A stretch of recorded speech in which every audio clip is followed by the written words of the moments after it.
Hey everyone, my name is Kristen Gephardt. This is going to be part one of my final project video for EDCI 538.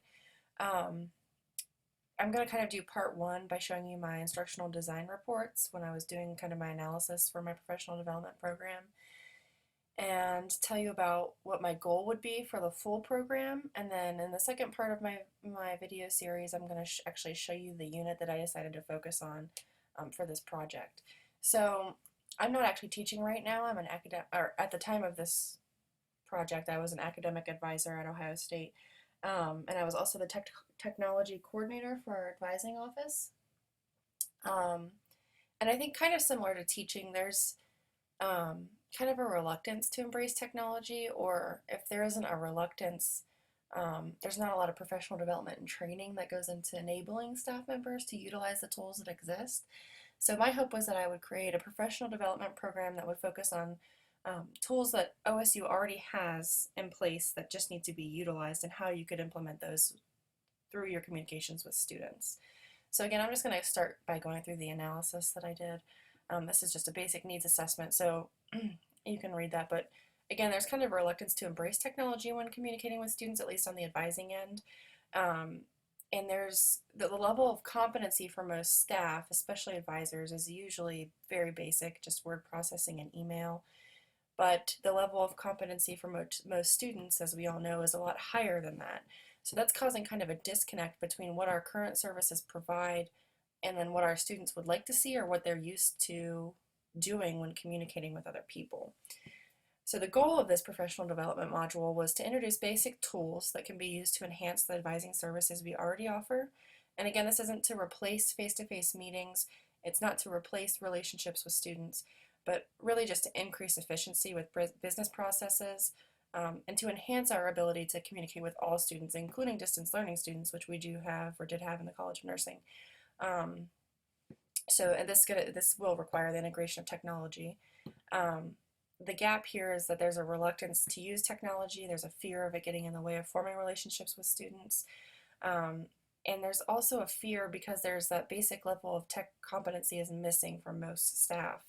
So there needs to be some additional training done in order to get that competency level up.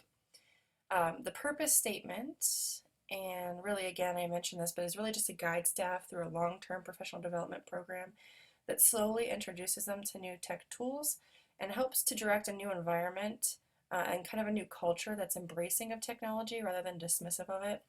And the goal of instruction is to enhance our current student services, to connect better with distance learners, and to provide on-campus students with methods of communication that most closely fit their need. So I'll go ahead and let you guys read the instructional goals on your own. The context, so for the actual learners for this unit, who are all going to be staff, the goal would be that this would occur both face-to-face and online. So the face-to-face portion would actually happen first in a perfect world, and I would conduct that with a 2-day workshop that focuses on 3 to 5 tools, again, that pretty much already exist at Ohio State, that could be easily implemented with advising services. And currently there are 6 full-time staff members that would be included in that training. So each of the 2 in-person sessions would occur at my college in the computer lab. They would last approximately 3 hours with breaks given as needed. And the purpose of that is really to be primarily workshop based. So everybody would be at a workstation at a computer, and there would be time, we would go over the basic tools, and then there would be time set aside for them to practice using those tools while I was there and while other people were there, so they can kind of interact with each other to work out any bugs, discuss any problems or any fears that they have using it. And that would kind of be the hands-on portion first. So after that portion, then there would be an online LMS. This is going to go through course sites or Blackboard, which I'll show you in a minute. But that's going to have a lot of supplemental material. It's kind of going to have everything that we went over in the in-person session, but it's going to be there for people to refer back to if they got overwhelmed or they need to refer back to something when they're actually doing it on their own. Because most of this is happening within my own college or online, there's not really any additional costs associated with it. So that's not something that we would have to worry about. And then for part 2, where I kind of did an ideal course outline. Pull up that report as well.